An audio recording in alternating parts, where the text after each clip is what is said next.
So in order to measure your materials for your developer and your color, you want to be able to take this container and use your weigh scale. So the first thing I'm going to do is turn on my weigh scale by using the left-hand side on-off button.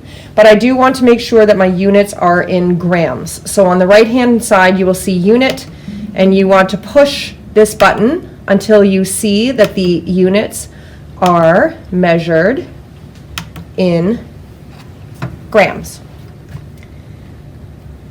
And then I'm going to take the lid off of my container, and I'm going to be using this top tray in order to measure my cornstarch or my color.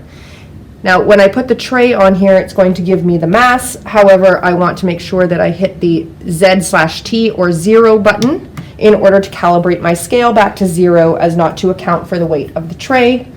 And then I can use my craft stick to put in approximately 30 grams of the cornstarch or coloring.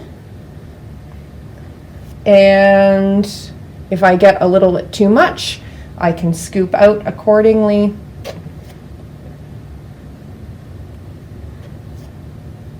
And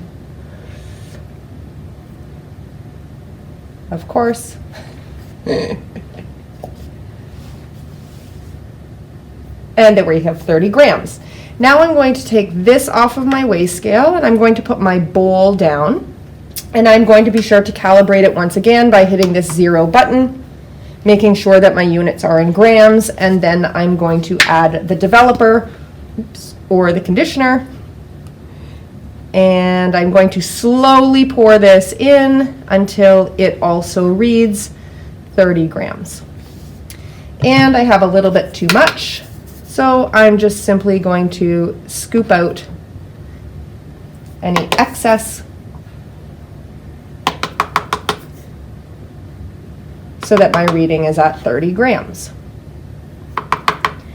Then I am going to turn off my scale by holding the button to turn it off, and then I am able to mix my cornstarch or my color with my conditioner, which is my developer, and then I'm just going to use my craft stick to mix that around until it makes a nice smooth paste.